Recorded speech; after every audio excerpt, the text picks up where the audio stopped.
নমস্কাৰ ফ্ৰেণ্ডছ, বহুত স্বাগতম জনাইছোঁ আপোনালোকক আমাৰ ইউটিউব চেনেল প্ৰত্যাহ্বানলৈ। ফ্ৰেণ্ডছ, আপোনালোকে ইতিমধ্যে নিশ্চয় গম পাইছে যে অসমৰ জনপ্ৰিয় অভিনেত্ৰী অমৃতা গগৈয়ে ৰিচেণ্টলি এজনী কন্যা সন্তানো জন্ম দিছে আৰু তেওঁ ডেলিভাৰী হয় গুৱাহাটী খানাপাৰাস্থিত হেল্থ চিটি হস্পিটেলত। তেওঁ হস্পিটেলখনৰ ছাৰ্ভিচ যথেষ্ট ভাল পায় আৰু তেওঁ মনৰ কথা ছ'চিয়েল মিডিয়াত এনেদৰে প্ৰকাশ কৰে।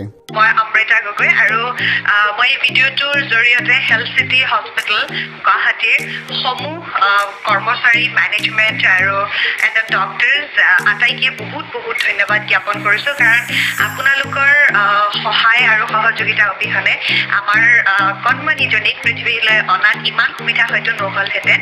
একদম আৰম্ভণিৰে পৰাই হেল্থ চিটি হস্পিটেলৰ ডাক্তৰ কল্পনা চৌধুৰী, তেখেত গাইনকলজিষ্ট, তেখেতে আমাক অভূতপূৰ্ব সহায় আগবঢ়ালে। আৰু তাৰ পাছত যেতিয়াৰ পৰা আমি হস্পিটেল আহিছোঁ, তেতিয়াৰ পৰা এবাৰলৈ আমাৰ এনেকুৱা ফিল নহ'ল যে আমি হস্পিটেল আছোঁ, ঘৰত থকাৰ দৰে ফিল হ'ল। আৰু আজি আমি আপোনালোক আটাইৰে আশীৰ্বাদত হেল্থ চিটি হস্পিটেলৰ পৰা ঘৰলৈ যাবলৈ লৈছোঁ আমাৰ কণমানিজনীক লগত লৈ। আশা কৰোঁ আটাইৰে আমাক আশীৰ্বাদ কৰিব আৰু পুনৰবাৰ হেল্থ চিটি হস্পিটেল গুৱাহাটীৰ সমূহ কৰ্মচাৰী তথা মেনেজমেণ্ট এণ্ড ডক্টৰ্ছ আটাইলৈকে বহুত ধন্যবাদ জ্ঞাপন কৰিলোঁ।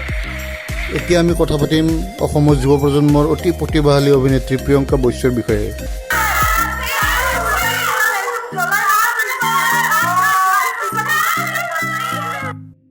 আমাৰ ফালৰ পৰা প্ৰিয়ংকা বৈশ্যলৈ জন্মদিনৰ বহুত শুভেচ্ছা যাচিলোঁ।